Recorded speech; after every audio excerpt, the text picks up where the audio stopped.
प्रेरितों के कामों का वर्णन 28वां अध्याय। जब हम बच निकले तो जाना कि यह टापू मिलीते कहलाता है, और उन जंगली लोगों ने हम पर अनोखी कृपा की, क्योंकि मेह के कारण जो बरस रहा था और जाड़े के कारण उन्होंने आग सुलगाकर हम सबको ठहराया। जब पौलुस ने लकड़ियों का गट्ठा बटोरकर आग पर रखा तो एक सांप आंच पाकर निकला और उसके हाथ से लिपट गया। जब उन जंगलियों ने सांप को उसके हाथ में लटके हुए देखा तो आपस में कहा, सचमुच यह मनुष्य हत्यारा है कि यद्यपि समुद्र से बच गया तो भी न्याय ने जीवित रहने न दिया। तब उसने सांप को आग में झटक दिया और उसे कुछ हानि न पहुंची, परंतु वे बाट जोहते थे कि वह सूज जाएगा या एकाएक गिर के मर जाएगा। परंतु जब वे बहुत देर तक देखते रहे और देखा कि उसका कुछ भी नहीं बिगड़ा, तो और ही विचार कर कहा, यह तो कोई देवता है। उस जगह के आसपास पुबलियुस नाम उस टापू के प्रधान की भूमि थी। उसने हमें अपने घर ले जाकर 3 दिन मित्र भाव से पहुनाई की।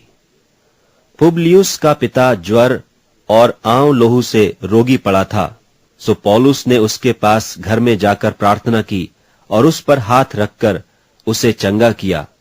जब ऐसा हुआ तो उस टापू के बाकी बीमार आए और चंगे किए गए, और उन्होंने हमारा बहुत आदर किया।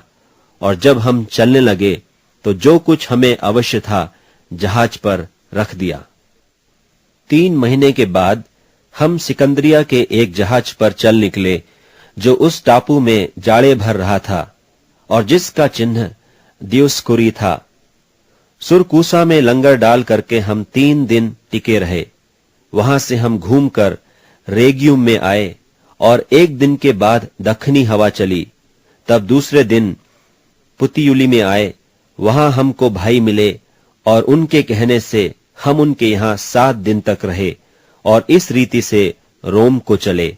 वहां से भाई हमारा समाचार सुनकर अप्पियुस के चौक और 3 सराय तक हमारी भेंट करने को निकल आए, जिन्हें देखकर पौलुस ने परमेश्वर का धन्यवाद किया और ढाढ़स बांधा। जब हम रोम में पहुंचे तो पौलुस को एक सिपाही के साथ जो उसकी रखवाली करता था अकेले रहने की आज्ञा हुई। 3 दिन के बाद उसने यहूदियों के बड़े लोगों को बुलाया, और जब वे इकट्ठे हुए तो उनसे कहा, हे भाइयों, मैंने अपने लोगों के या बाप दादों के व्यवहारों के विरोध में कुछ भी नहीं किया, तो भी बंधुआ होकर यरूशलेम से रोमियों के हाथ सौंपा गया।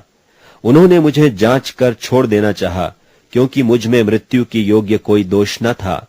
परंतु जब यहूदी इसके विरोध में बोलने लगे तो मुझे कैसर की दुहाई देनी पड़ी। न यह कि मुझे अपने लोगों पर कोई दोष लगाना था, इसलिए मैंने तुमको बुलाया है कि तुमसे मिलूं और बातचीत करूं, क्योंकि इस्राएल की आशा के लिए मैं इस जंजीर से जकड़ा हुआ हूं।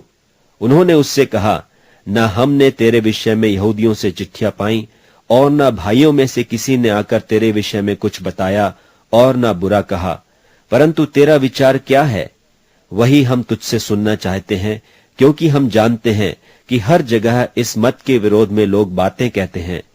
तब उन्होंने उसके लिए 1 दिन ठहराया और बहुत लोग उसके यहां इकट्ठे हुए, और वह परमेश्वर के राज्य की गवाही देता हुआ और मूसा की व्यवस्था और भविष्यद्वक्ताओं की पुस्तकों से यीशु के विषय में समझाकर भोर से सांझ तक वर्णन करता रहा। तब कितनों ने उन बातों को मान लिया और कितनों ने प्रतीति न की। जब आपस में एक मत न हुए तो पौलुस के इस एक बात के कहने पर चले गए कि पवित्र आत्मा ने यशायाह भविष्यद्वक्ता के द्वारा तुम्हारे बाप दादों से अच्छा कहा कि जाकर इन लोगों से कहे कि सुनते तो रहोगे परंतु न समझोगे, और देखते तो रहोगे परंतु न बूझोगे, क्योंकि इन लोगों का मन मोटा और उनके कान भारी हो गए और उन्होंने अपनी आंखें बंद की हैं। ऐसा न हो कि वे कभी आंखों से देखें और कानों से सुने और मन से समझें और फिरें और मैं उन्हें चंगा करूं। सो तुम जानो कि परमेश्वर के इस उद्धार की कथा अन्य जातियों के पास भेजी गई है और वे सुनेंगे। जब उसने यह कहा तो यहूदी आपस में बहुत विवाद करने लगे और वहां से चले गए, और वह पूरे 2 वर्ष अपने भाड़े के घर में रहा और जो उसके पास आते थे उन सब से मिलता रहा और बिना रोक टोक बहुत निडर होकर परमेश्वर के राज्य का प्रचार करता और प्रभु यीशु मसीह की बातें सिखाता रहा।